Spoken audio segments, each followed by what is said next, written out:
Aqui no canal do Bispo Bira, no YouTube, você encontra um conteúdo exclusivo para alimentar a sua fé. A Palavra Amiga do Bispo Macedo, reuniões ao vivo com o Bispo Bira Fonseca, testemunhos, ensinamentos, orações e muito mais. Gostou? Então se inscreva hoje no nosso canal e compartilhe os vídeos em suas redes sociais. Ouça agora a Palavra Amiga com o Bispo Macedo.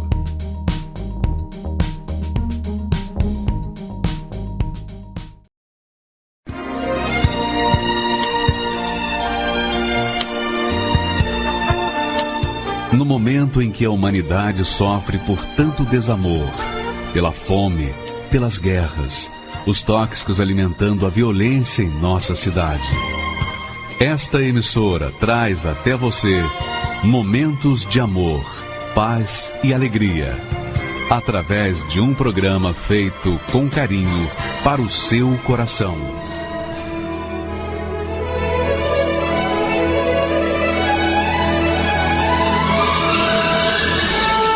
E agora, com você, a Palavra Amiga do Bispo Macedo.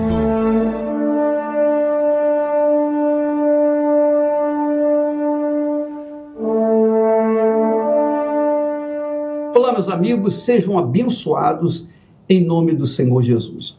Uma pergunta que sempre me é feita é: Bispo, por que é tão difícil o rico entrar no reino dos céus? Jesus falou quão dificilmente é a entrada de um rico no reino de Deus, no reino dos céus. Por quê? Porque ele é rico? Ele, então, é difícil para ele? Por que é difícil um rico ser salvo, a sua alma salva? No texto que nós vamos começar a estudar hoje, Jesus trata desse assunto com certa particularidade, com detalhes que fazem a diferença, porque ele fala do rico e fala do pobre ou miserável. Ele coloca as duas situações, o rico que vivia regaladamente e o pobre que vivia miseravelmente, desgraçadamente. Nós vamos ver o texto agora e vamos analisar para responder as perguntas, a pergunta que nós falamos ou deixamos. Vamos, por favor, entender agora. Jesus, o próprio Senhor Jesus, falou estas palavras. Ele disse: ora, havia um homem rico. Quer dizer, havia um homem rico. Não era uma parábola, não era um conto, mas era uma história, a história de um homem rico, riquíssimo. E vestia-se de púrpura e de linho finíssimo, vestes que eram extremamente valiosas naquela altura, naquele tempo, quando não havia fábricas de roupas, como hoje nós temos. Então, ter uma roupa já era difícil. Ter uma roupa de púrpura e linho finíssimo, só os ricaços, os podres de ricos, possuíam esse direito. E não só isso, ele vivia todos os dias regalada e esplendidamente. Quer dizer, ele coloca o rico na posição top da sociedade. E também coloca o pobre na posição mais baixa da sociedade, dizendo: havia também, quer dizer, não havia só o homem rico, mas havia também um certo mendigo, que é a condição mínima do ser humano, é a mendicância. Havia também um certo mendigo chamado Lázaro. Agora, isso é muito importante, minha amiga e meu amigo. O homem rico, apesar de de toda a sua pujança, riqueza e glória, ele não tinha nome. Quer dizer, ele tinha nome, mas Jesus não menciona o nome do rico. Já o nome do mendigo, o pobre, ele diz que ele tinha um nome chamado Lázaro. Aliás, Jesus chamou de Lázaro. Ele tinha um nome, Lázaro. Isso identifica que essa história não foi uma história de carrocinha, foi uma história verídica, foi um fato. Aconteceu isso mesmo. Havia também um certo mendigo chamado Lázaro, que jazia cheio de chagas à porta do rico. Então, as duas situações dramáticas do pobre e a situação exuberante do rico, as duas situações, as duas condições da sociedade naquela altura. E esse fato aconteceu na Babilônia. Tanto o rico quanto Lázaro eram judeus. O relato completo indica que os dois eram judeus. Eles tinham de origem judaica, eram filhos de Abraão. Então diz Jesus que o pobre, o miserável, o mendigo, desejava alimentar-se com as migalhas que caíam da mesa do rico. Ele desejava. Não sei se ele chegou a comer, mas que ele desejava, isso não tenho dúvida, está escrito. E os próprios cães vinham lamber-lhe as chagas. Eu sei que o pobre, à porta do rico, naquela altura, esperava que um pouquinho do que sobrava na mesa do rico chegasse também até ele. Por isso ele estava ali à porta do rico. E a situação dele era tão miserável, que os cães vinham lamber-lhe as chagas, as feridas. Vamos continuar com o texto. E aconteceu, olha só, Jesus disse, aconteceu, Jesus garante que isso aconteceu. E aconteceu que o mendigo morreu e foi levado pelos anjos para o seio de Abraão. Então Lázaro morreu e foi direto para o seio de Abraão. Quer dizer, ele foi para onde estava Abraão. Abraão, o amigo de Deus, obviamente, que tinha sido extremamente rico, poderosamente rico, riquíssimo, bilionário, mas ele estava no céu. E para onde ele foi, também foi Lázaro levado pelos anjos. Quer dizer, os anjos levaram a alma de Lázaro para o seio de Abraão, para onde estava Abraão. E também morreu o rico. O rico também morreu. Você verifica que ambos estavam vivendo de lados opostos. Um rico vivendo regaladamente, ostentosamente, com luxúria, com gozo, com alegria. O pobre que vivia na miséria, na fome, à porta do rico. São duas situações extremas. Agora, quando morreram, tanto o pobre quanto o rico, eles se igualaram. Aí não tinha rico nem pobre. Não tem milionário nem miserável extremo. Todos descem à sepultura. E a morte iguala a todos. Ricos, pobres, brancos, negros, feios, bonitos, gordos, magros, bons e maus, todos morrem.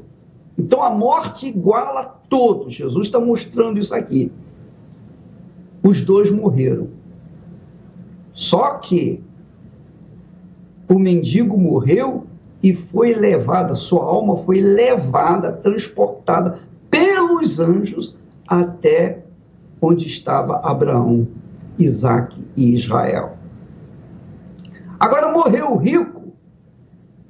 Jesus não fala nada sobre que os anjos vieram pegar o rico e levar para o inferno, não. Nem para o céu, nem para o inferno. Ele apenas disse, morreu o rico, também o rico morreu e foi sepultado. Obviamente que quando ele foi sepultado, houve aquela cerimônia ostentosa, né? E as pessoas dizendo, olha, mas ele era tão bom, tão maravilhoso. Depois que a pessoa morre, todo mundo é bom, não é? Pois bem, ninguém diz que o morto era bandido, que era isso, que era aquilo. Quando a pessoa morre, vai no sepultamento, todo mundo quer falar bem do morto, como se isso adiantasse alguma coisa. Mas Jesus diz, morreu também o rico e foi sepultado. E aí, o detalhe, no inferno, ergueu os olhos, quer dizer, quando o rico morreu, ele foi direto para o inferno, e lá no inferno ele ergueu os olhos, ele viu. Então, a alma tem olhos aí para ver. A alma tem olhos para ver, para verem.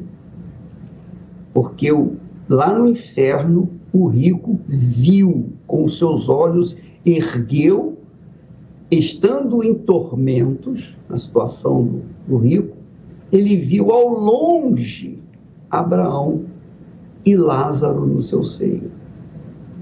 Isso é importante a gente observar. Cada palavra na Bíblia é extremamente importante a gente meditar, pensar. Porque Jesus está falando de duas pessoas, dois personagens que fizeram parte da história, que passaram pela humanidade. Um era o rico e outro era o pobre miserável. Não era pobre simplesmente. Lázaro não era um pobre, não, meio pobre não. Ele era 100% pobre, miserável, ao ponto de, além de pobre, miserável, ele tinha chagas, era doente, enfermo, provavelmente com lepra. E os cães vinham lamber-lhe as feridas. Então, quando Jesus fala da morte, a morte veio igualar a situação de ambos, tanto o rico quanto o pobre. O pobre Lázaro, Jesus deu o nome, fala que Lázaro, Jesus não falou o nome do rico, porque não fazia diferença, mas o pobre, porque era uma pessoa separada do rico, tinha alguma coisa extraordinária consigo, tinha méritos diante de Deus, tinha fé em Deus, então Jesus colocou o seu nome, deu o seu nome, Lázaro. Quando Lázaro morreu, sua alma foi levada pelos anjos para o seio de Abraão, para justamente onde Abraão estava. Mas o rico, que ele não citou o nome, ele, quando morreu, foi apenas sepultado. Mesmo que tivesse sido feito uma cerimônia riquíssima no seu sepultamento, não interessava. Jesus não deu nem nome do rico, porque ele não tinha mais importância para ele. Ele não tinha mais importância para o Senhor Jesus. Interessante isso, né?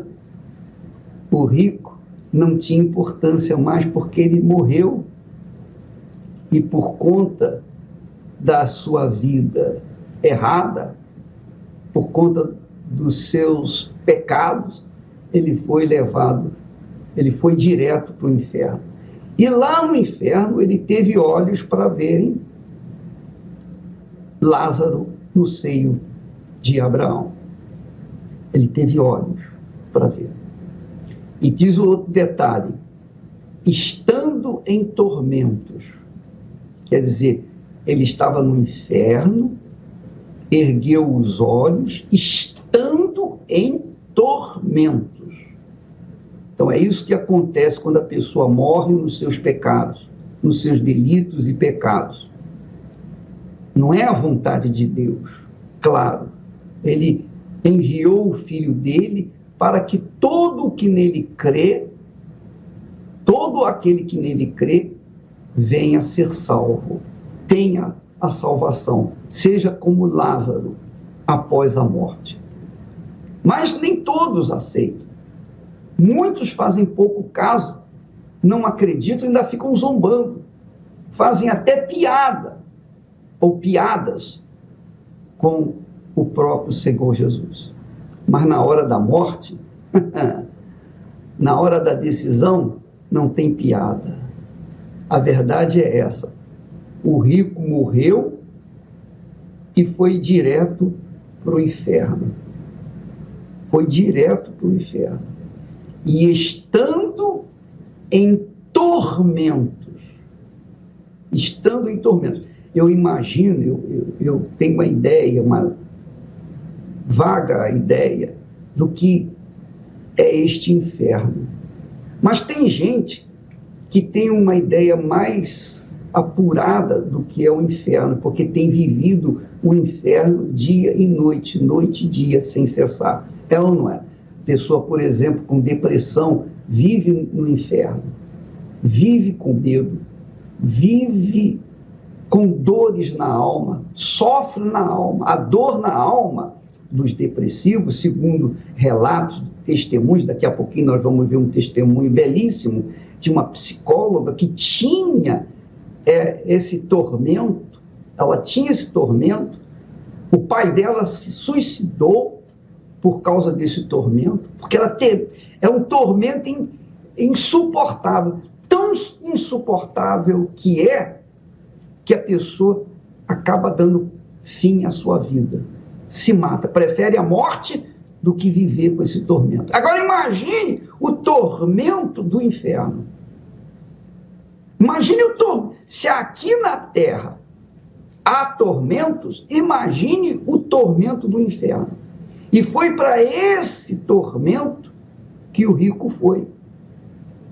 Foi para esse tormento que o rico, cujo nome Jesus não pronunciou, porque não era digno, ele não era digno, porque rejeitou a fé abraâmica, porque rejeitou a fé que Deus oferece às pessoas.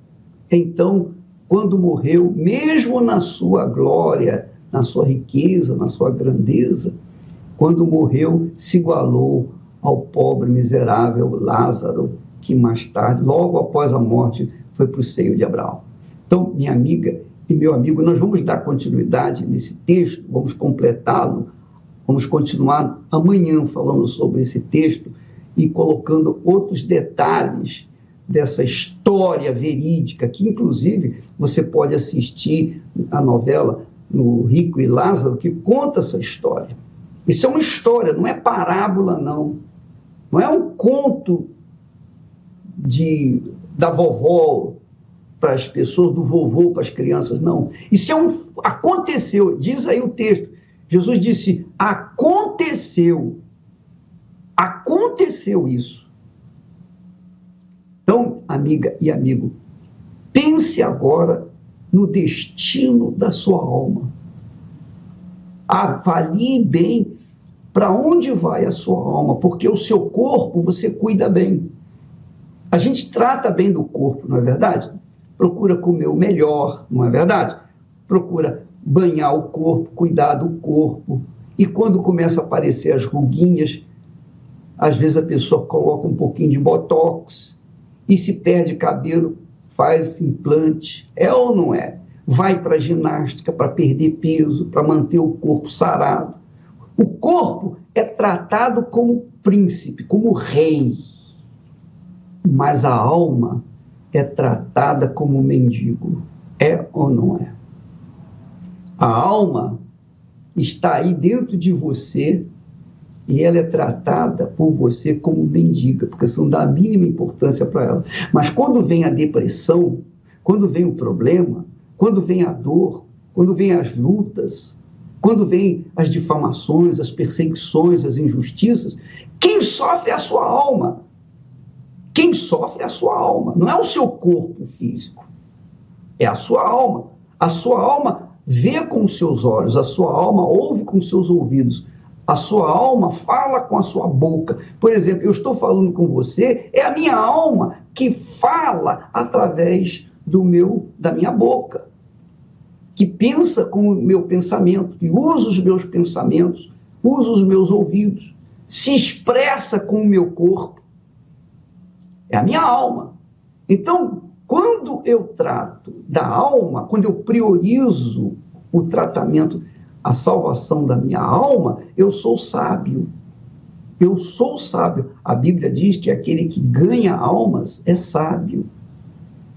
Então, você, amiga e amigo, você que é uma pessoa vaidosa, muito vaidosa, extremamente vaidosa, você quer colocar melhor roupa, você quer viver do melhor, regaladamente nesse mundo, mas você despreza a sua alma, amanhã nós vamos falar mais a esse respeito.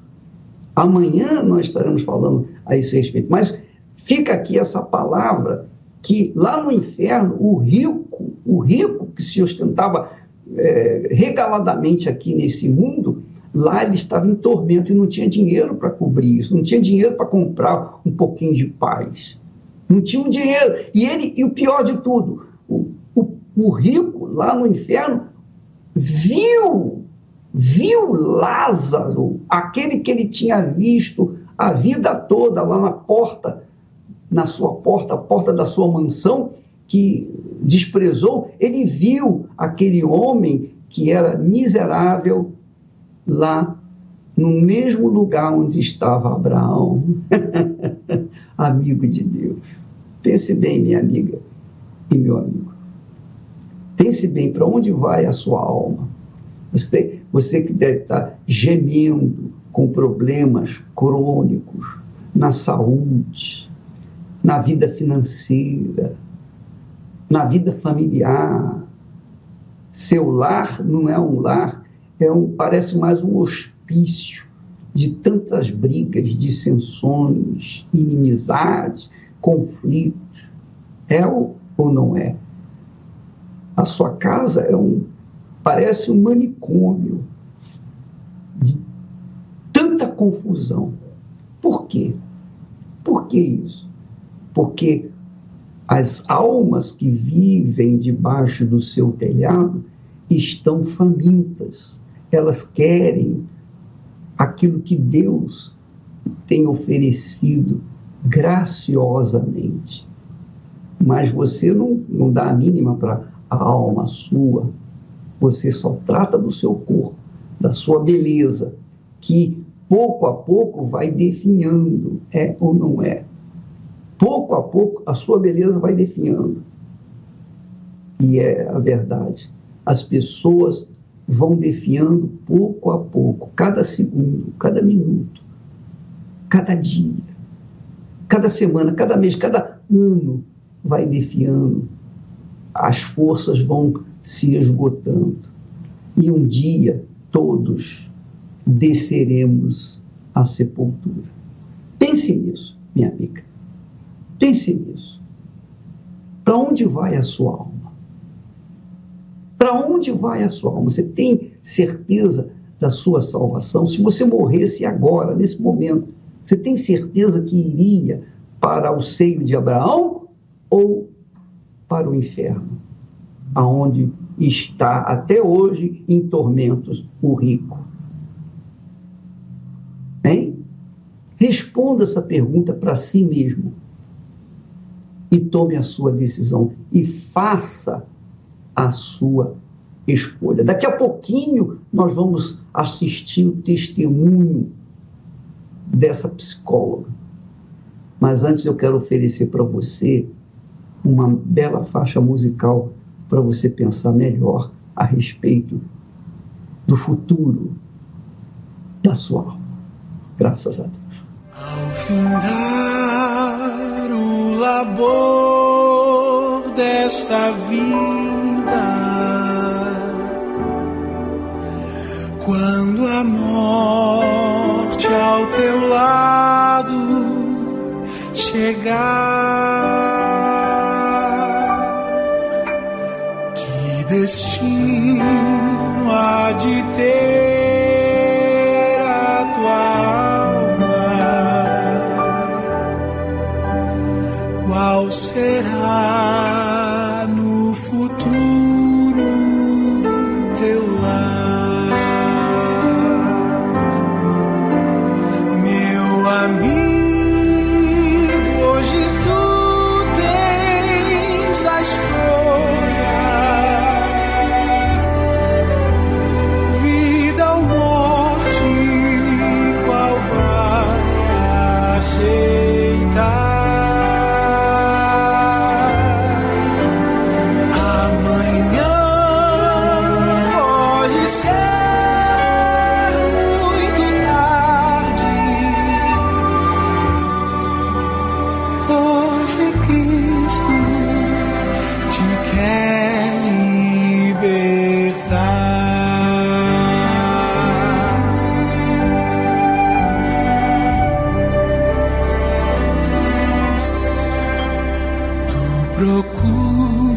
Procuras a paz neste mundo, em prazeres que passam e vão, mas na última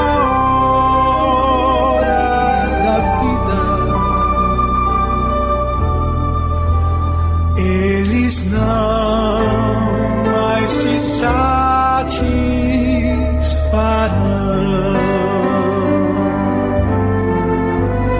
Meu amigo, hoje tu tens a escolha, vida ou morte, qual vai aceitar?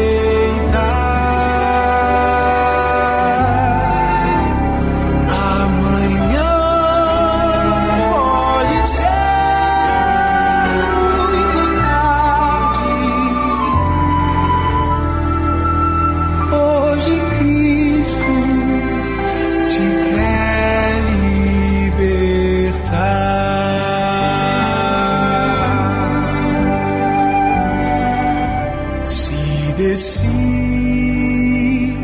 deixar teus pecados,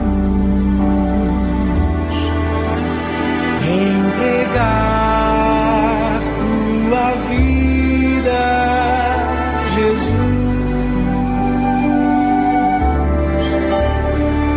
brilhará sim na última hora caminho brilhante de luz. Meu amigo, hoje tu tens a escolha, vida ou morte, qual vai aceitar?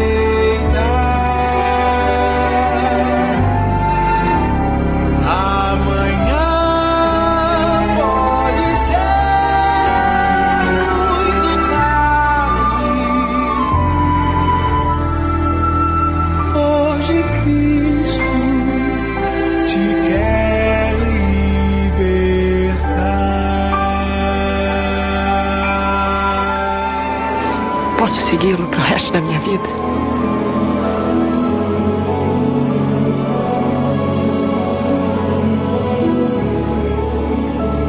É o que eu e o meu pai mais queremos. Meu nome é Cristiane Ferraz, eu sou formada em psicologia e tenho 55 anos e a minha infância até uma certa idade, por volta dos 8, 9 anos, foi uma infância normal. E depois de uma certa fase, o meu pai teve um problema de saúde, ficou com depressão, foi internado de uma clínica. Só que a partir daí o quadro dele começou a evoluir. E aí ele começou a fazer oscilação de depressão com quadros de euforia, onde a psiquiatria diagnosticou ele como psicótico maníaco depressivo. Pouco tempo ele ficava num estado normal, ele ficava ou deprimido ou em euforia. E nessas crises de euforia era o nosso inferno. Tinha dias que, conforme a doença foi evoluindo, a gente começou a dormir os 3 num quarto, eu, minha mãe e meu irmão. Porque a gente não sabia o que ele ia fazer. A gente vivia escondendo das pessoas o que se passava dentro de casa. A gente tinha vergonha daquilo. Porque não era nada fácil. Só nós que estávamos ali dentro, a gente sabia o que a gente estava passando. O inferno que era. A gente vivia no meio de pessoas, vamos dizer assim, de um nível razoável, pessoas bacanas. Não que quem seja menos, não é isso que eu quero dizer. Então a vergonha era maior. Né? Você está no meio de pessoas de classe média alta. Então a vergonha parece que ainda era maior. E eu me lembro que nós fomos para esse hotel e nada dele aparecer. Minha mãe, tô preocupada. E aí meu tio foi lá, bateu na porta, nada. Minha mãe bateu na porta, nada. E aí resolveram arrombar a porta e não achamos ele no quarto. E aí eu tive a brilhante ideia de me abaixar para olhar embaixo da cama. E ali ele estava embaixo da cama, com uma arma apontada para a cabeça e uma faca apontada para o peito. Eu acho que eu tinha 8 anos, 9 anos, por aí. Então essa era a nossa vida. Quando eu casei, eu não sabia por quê, mas eu comecei a sentir uma tristeza muito grande na minha alma. Era uma tristeza que eu não sabia explicar, uma dor grande na alma, né? Então eu comecei a ter depressão, diagnosticado depois. Depois a médica começou a me passar calmante para poder dormir, fazendo terapia, mas eu não melhorava.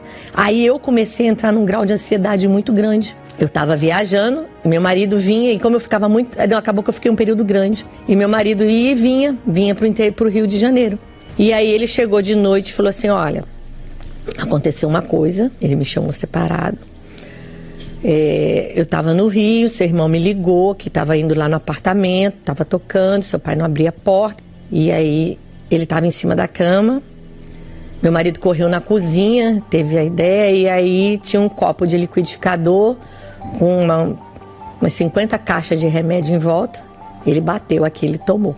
Ele foi para o hospital e estava no CTI, segundo meu marido, estava em coma. Aí eu liguei, a moça atendeu, falei assim, olha, eu sou filha do paciente e eu queria saber qual é o estado do meu pai nesse momento, porque eu estou muito longe daí do Rio. Ela falou, seu José acabou de falecer. Aí o chão saiu. Saiu porque assim, embora ele tivesse toda aquela doença horrível, por trás da doença tinha uma pessoa muito boa. Vim no voo, não sei nem como dizer, fora do ar. Então eu fiquei pior. A minha filha, que já tinha 5 anos, começou a ficar muito triste. Minha filha chorava toda hora, mas ela já era, eu achava que era manha, que era coisa por conta da infância dela, porque ela teve vários problemas de saúde. Eu conversando com uma amiga minha, que era muito amiga minha, amiga de porta, que era psiquiatra, ela falou assim, Cris, leva ela numa amiga minha que ela trabalha com criança. Aí eu levei ela e o diagnóstico foi depressão, com 5 anos de idade. Quer dizer, meu pai partiu, e aí eu comecei um ciclo que já tinha comigo, e aí iniciou também com a minha filha. Nesse período ela começou a se cortar. Eu já estava passando por isso com ela. O meu sobrinho foi diagnosticado com dor de cabeça, foi diagnosticado com câncer na cabeça. Aí toda a família no popular pirou. Nesse período o quadro do meu sobrinho agravou e ele veio a falecer com 9 para 10 anos. E aí ela ficou pior ainda. Por que que não fui eu? Por que que não fui eu? Por que que não foi comigo? E foi nessa época que eu recebi um convite para para ir na Igreja Universal. E eu me lembro que eu cheguei na igreja num dia e estava tendo uma reunião, estava lotada na catedral. E aí eu sentei lá atrás e eu me lembro que o homem de Deus, eu me lembro como se fosse hoje, ele falou, ele estava dando testemunho de vida dele, da família dele, que ele vive de uma família que todos eram doentes. E aí ele apontou para o fundo da igreja e falou assim: você que está aí, que acha que para sua vida não tem mais jeito, tem jeito sim, porque se teve para minha, tem para a sua. Eu quero dizer que Deus está aqui, que Deus está vendo a sua dor, que Deus sabe da sua história, Deus sabe tudo que você passou e Deus tem um plano para a tua vida. E o mesmo Deus que mudou a minha vida e mudou a vida da minha família, Ele vai mudar a sua. Eu falei: é comigo. Aquela hora eu acordei e eu me lembro que Ele olhou nos meus olhos e Ele segurou na minha mão e Ele falou: o Deus que eu creio, o Deus que está aqui na Igreja Universal, Ele vai mudar a vida da senhora. A partir de hoje, a vida da senhora vai mudar. Se a senhora colocar em prática tudo que for falado, tudo que for ensinado, a vida da senhora vai mudar. E eu falei para Deus, eu falei assim: olha, se o senhor está aqui nessa igreja, se a palavra que está saindo do altar, ela é verdadeira, a partir de hoje, o que mandar fazer, eu vou fazer. Falei, é para obedecer a Deus, ainda que eu não queira, eu vou fazer, porque é para agradar a Deus, então eu vou mostrar para Deus que eu quero Ele na minha vida. Aos poucos foi indo, eu já não estava com aquela tristeza toda na alma. Eu já estava começando a sentir um alívio. Eu falei para o Senhor lá atrás que eu ia me entregar. Então eu vou me entregar, eu vou me batizar. Aí eu me dei conta, 15 dias depois do batismo nas águas, que eu não tomava mais o calmante e nem o antidepressivo. Peraí, como que eu não me dei conta se todo dia ele já estava ali na minha cabeceira para tomar? E aí me veio a vontade de parar com a terapia. Eu falei, eu não quero mais fazer terapia. Aí fui falar com a terapeuta, não, mas tem que ter um desmame, não é assim. Eu falei, tá bom, então a gente fica fazendo uma vez por semana, porque eu queria parar. Eu falei, não tenho mais o que contar. Eu já tenho para quem contar, que era Jesus. Aí ela falou assim, não, mas tem que ter todo um processo. Eu falei, tá bom, e eu já fazia terapia há 23 anos. Esqueci desse detalhe, eu fazia terapia há 23 anos, mesmo sendo formada em psicologia. E aí nós fomos fazer fui para atendimento, aí eu me lembro que eu fui numa semana, era uma semana assim, uma vez por semana. Aí eu fui numa, na outra eu boicotei, porque eu não queria ir. Aí eu fui na outra, aí na outra eu boicotei. E aí eu parei. Não, ela me ligou, eu falei, eu tenho um carinho muito grande, fiz uma carta para ela bacana e tal. Eu falei, mas eu não preciso mais. E os médicos são muito céticos, né, em relação a isso. Eu falei assim, ela falou, você tem certeza? Porque não é da noite pro dia. Eu tô bem, eu nunca tive tão bem em toda a minha vida. Jesus já me curou. Eu não tomo mais remédio. Eu tô feliz com toda a guerra que tá em volta de mim e que eu sei que eu vou vencer também. Eu tô feliz, eu não preciso mais de terapia. E aí eu continuei de fé em fé, de voto em voto, fazendo meus propósitos, minhas orações, meus jejuns. Eu falei para Deus, a partir de hoje, eu esqueço tudo que eu sei, tudo que eu estudei, todo o meu conhecimento, todos os livros de autoajuda, todos os meus achismos, tudo. A partir de hoje é só a tua palavra que vai fazer parte da minha vida. Eu preciso do teu Espírito, eu preciso. E aí eu comecei a vir com mais frequência nas reuniões. Tinha dia que eu vinha de manhã e vinha de noite, porque eu queria. Se o que eu sentia já era muito forte, sem ter o Espírito Santo, eu falando, Deus, com o teu Espírito eu vou arrebentar, como diz o teu servo, eu vou arrebentar. Aí eu fui para casa e passei conversando com uma amiga, conversando e tal. E eu falei, amiga, eu tô sentindo uma coisa tão forte dentro de mim, uma coisa tão boa. Ela falou assim, vai orar. O Espírito Santo tá querendo falar com você. O Espírito Santo tá querendo te batizar. Aí eu entrei, liguei o chuveiro, né? Falei, vamos pensar que eu tô tomando banho, assim, ninguém me incomoda. Dobrei o joelho no chão e comecei a orar. A buscar. Eu me lembro como se fosse hoje, eu busquei. Aí eu falei assim, amém, Senhor.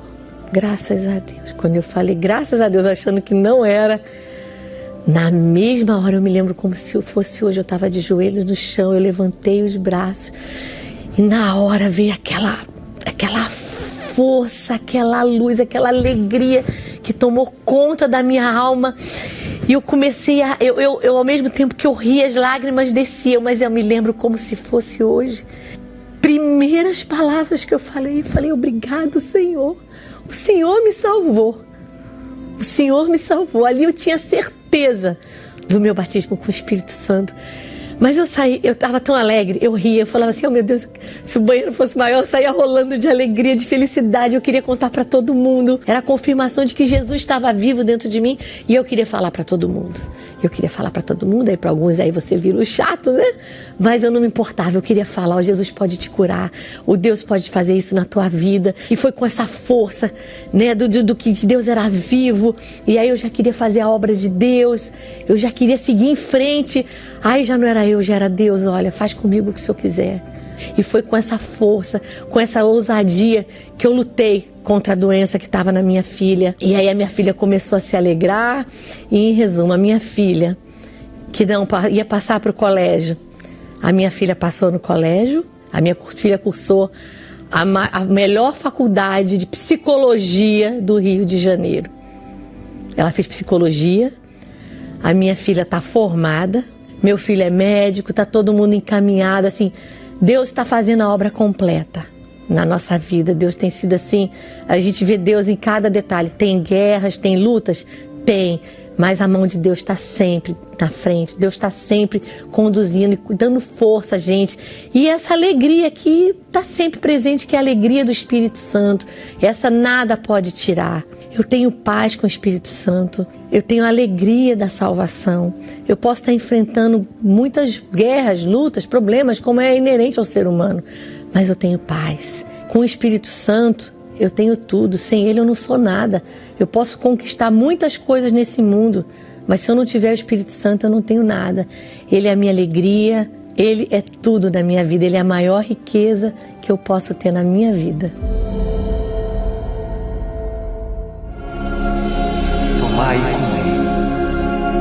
Isto é o meu corpo. A Santa Ceia é uma cerimônia muito especial. É a representação do sacrifício do Senhor Jesus através do pão que simboliza o seu corpo e o cálice com o suco de uva que representa o seu sangue derramado na cruz para a remissão dos nossos pecados. Bebei dele todos, porque isto é o meu sangue. O sangue da nova aliança que é derramado por muitos para a remissão dos pecados. Quem não come da sua carne e não bebe o seu sangue, não tem parte com Cristo.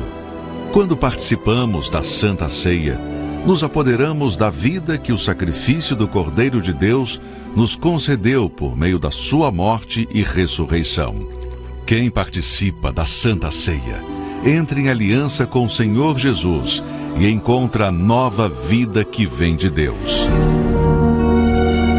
Se é vida que você deseja, saúde, paz, perdão, avivamento, batismo com o Espírito Santo, então esteja conosco nesta quarta-feira e juntos vamos sentar à mesa do Senhor e celebrar com alegria e gratidão o que Ele fez por amor a todos nós. Quarta-feira, às 10 horas, 15 horas e 20 horas, no Templo de Salomão, ou em uma Universal. Meu nome é Jaqueline dos Santos, tenho 38 anos, sou fotógrafa e eu fui vítima de fake news. Eu não gostava da igreja e não gostava também do Bispo Macedo. O que eu conhecia da igreja é que ela só pedia dinheiro, que o Bispo Macedo era um ladrão, que ele era líder de uma gangue, que ele estava ali só para pedir dinheiro. Eu não acreditava em nada do que eu ouvia de positivo na igreja, somente do que me passavam, que eram o lado negativo. Eu tinha um pensamento muito negativo quanto à pessoa do Bispo Macedo, mesmo sem conhecer ele, eu não gostava, eu não queria ouvi-lo, eu achava que ele era ali o líder, que ele estava à frente de tudo e que realmente ele queria pegar o dinheiro das pessoas, que ele agia de má fé com aquelas pessoas que não tinham conhecimento nenhum. Por várias vezes eu ouvia notícias negativas referente à igreja na televisão. As pessoas também que ouviam essas notícias também acabavam nos envenenando ainda mais. Por mais que eu estivesse sofrendo, era um lugar que era o último lugar onde eu colocaria os meus pés, ao ponto de eu chegar a falar em público que eu jamais colocaria os meus pés na Igreja Universal, porque era uma igreja que queria pegar o meu dinheiro. Chegava ao ponto de acreditar que era pago. São pessoas contratadas ou pessoas que estão ali junto com ele, que de alguma forma estão sendo beneficiadas também. Eu era uma pessoa muito orgulhosa. Apesar de tudo, eu estava passando por um problema de depressão. Tinha problemas também na vida sentimental, onde eu não conseguia dar certo com ninguém. Problemas financeiros devido à doença do meu pai. O meu pai ele foi diagnosticado com tuberculose a ponto dos médicos desenganarem ele e darem apenas 6 meses de vida para ele. Naquela época, meu pai chegou a gastar todo o dinheiro que ele tinha guardado com internação, com medicamento, com remédios, com hospitais. E eu lembro que na época a gente até chegou a frequentar um centro espírita para levar ele, porque a gente não tinha mais saída. A gente já não via mais, o médico já tinha desenganado. Então, tudo que apontavam para a gente ia.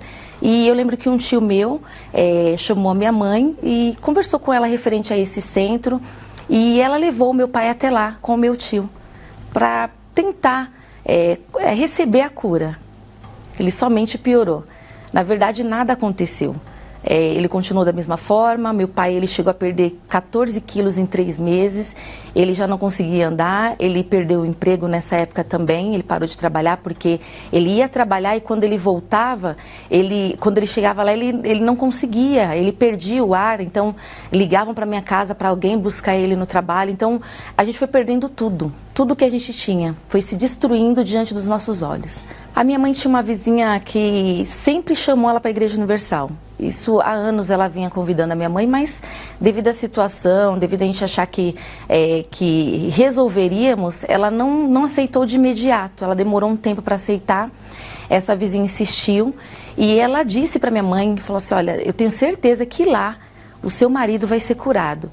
E minha mãe resolveu ir. E eu lembro que 1 mês depois eu comecei a ir com ela também.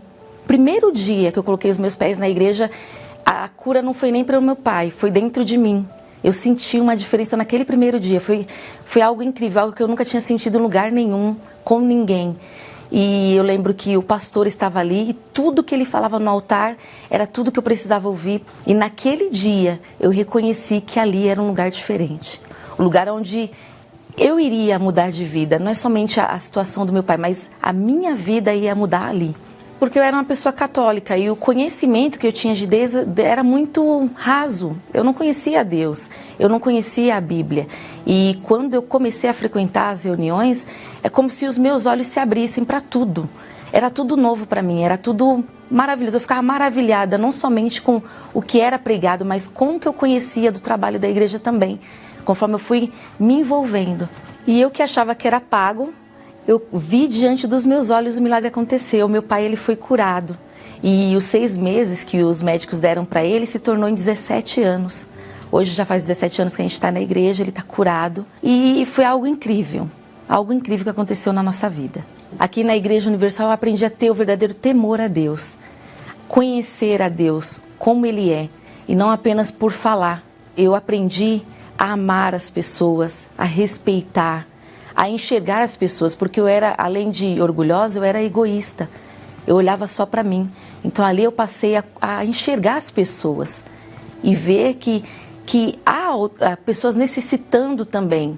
A fé que eu aprendi na Igreja Universal me proporcionou primeiramente o meu bem-estar comigo mesmo, porque eu não acreditava em mim, eu era uma pessoa extremamente negativa contra a minha pessoa. Então eu aprendi a me amar, na verdade. Hoje eu sou uma pessoa casada, eu que não dava certo na vida sentimental com ninguém. Hoje eu sou uma pessoa casada e feliz. Minha família totalmente transformada em todos os sentidos. Financeiramente também, eu tenho visto Deus na minha vida, em todos os sentidos. E o principal foi o novo nascimento, foi o conhecer a Deus. O Deus que eu não conhecia. Lá fora, eu conheci a Deus na Igreja Universal. Fui batizada com o Espírito Santo, tive meu encontro com Deus. E depois desse dia eu nunca mais fui a mesma.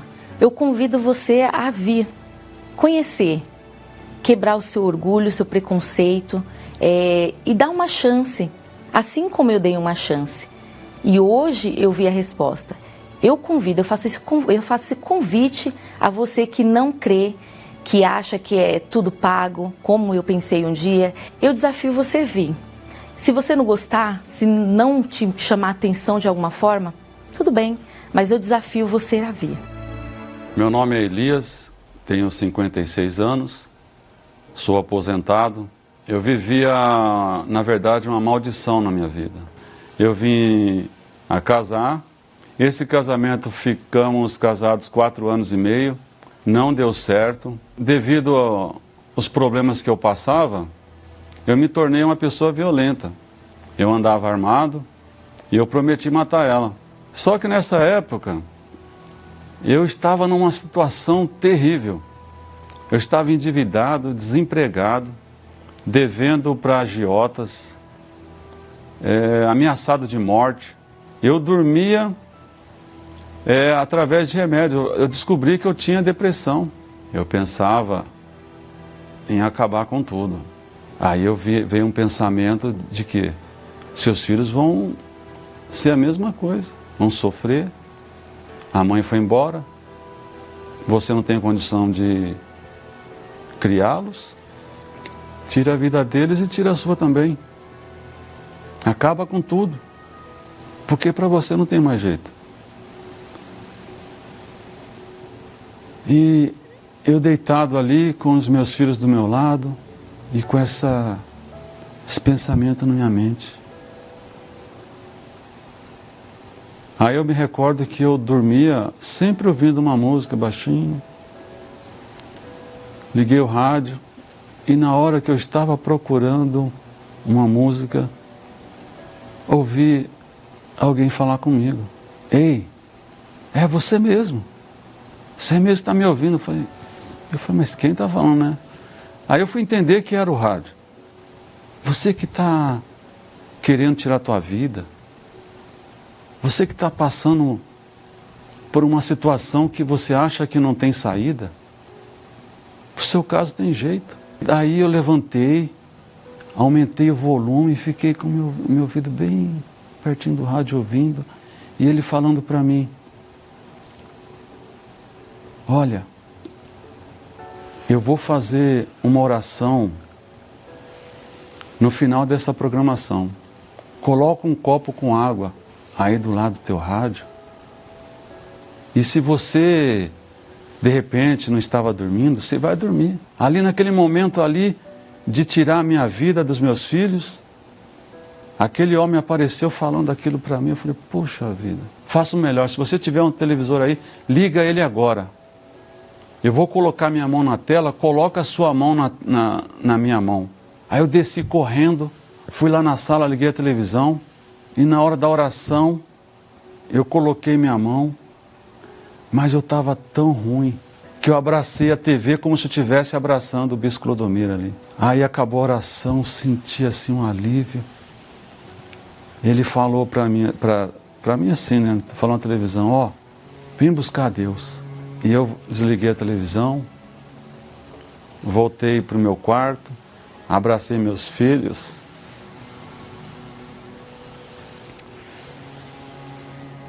Abracei meus filhos e pedi perdão para eles ali, eles mesmos dormindo. E fui dormir. A reunião era às 8 horas da manhã, eu perdi a hora. Eu dormi a noite toda, perdi a hora, tomei uma decisão e fui para a igreja. No mesmo dia, eu lembrei que tinha uma igreja próxima da minha casa, próximo a dizer, uns 2,5 km, eu não tinha dinheiro, fui a pé. Aí participei, me senti bem, aí voltei para casa tranquilo, leve. Aí eu falei, eu vou voltar.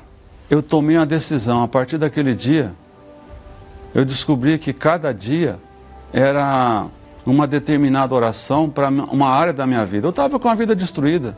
Eu falei, eu tenho que ir na igreja todos os dias.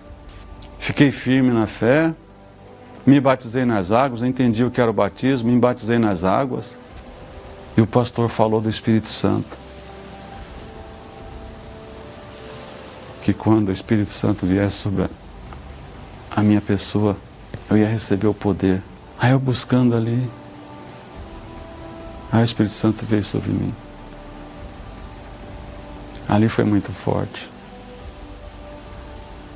A paz que eu buscava a minha vida toda estava ali. Aquela vigília ficou marcada para mim.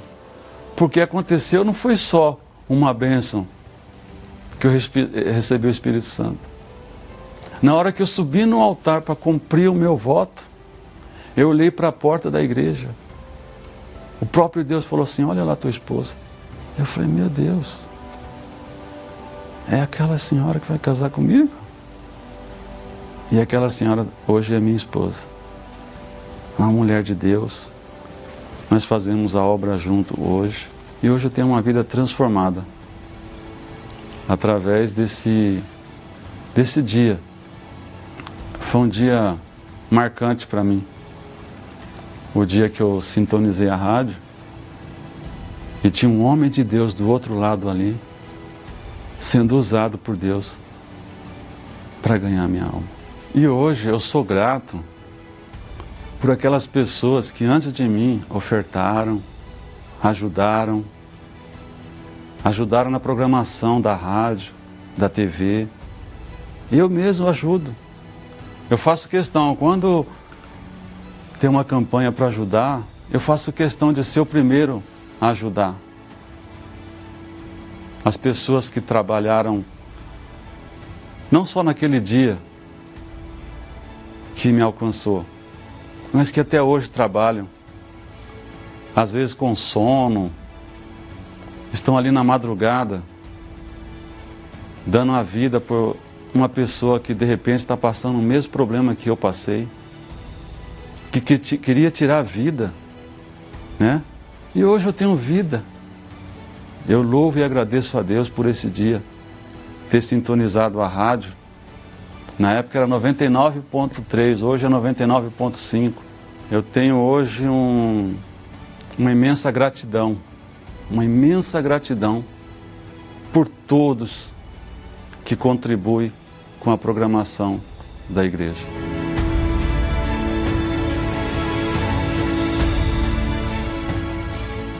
Elevo os meus olhos para os montes, de onde me virá o socorro. Ó, meu Pai querido, meu amado Senhor, eu te louvo e te agradeço, porque nesse trabalho da fé que o Senhor nos tem dado, não há como errar, não há como falhar, porque é a tua palavra que está sendo proclamada. E o Senhor disse, a palavra que sair da minha boca não voltará para mim vazia. E a tua palavra, meu Pai, seja por qualquer pessoa, quando ela fala, ela traz o resultado. E eu peço, meu Pai, em nome do Senhor Jesus, por essas pessoas, porque o Senhor mandou que a gente curasse os enfermos, libertasse os oprimidos, que pregasse o evangelho do reino de Deus. Ó, meu Senhor, que aconteça agora mesmo, nesse momento, enquanto nós estamos falando contigo, desça o teu Espírito para livrar essa pessoa dos tormentos que ela tem vivido. Eu te suplico, meu Pai, venha ao encontro da necessidade de todos os que estão gemendo. Em nome de Jesus eu te peço e te agradeço. E quem crê, diga amém e graças a Deus. Vamos beber da água pela fé em nome do Senhor Jesus. O Senhor é quem te guarda, é a tua sombra direita. Ele guarda a tua alma, te protege contra o mal. Ele guarda a tua entrada e a tua saída, desde agora e para sempre. Senhor é quem te guarda, é a tua sombra direita. Ele guarda a tua alma, te protege contra o mal. Amanhã nós estaremos de volta nesse horário. Que o Espírito Santo fique com vocês, em nome do Senhor Jesus. Amém.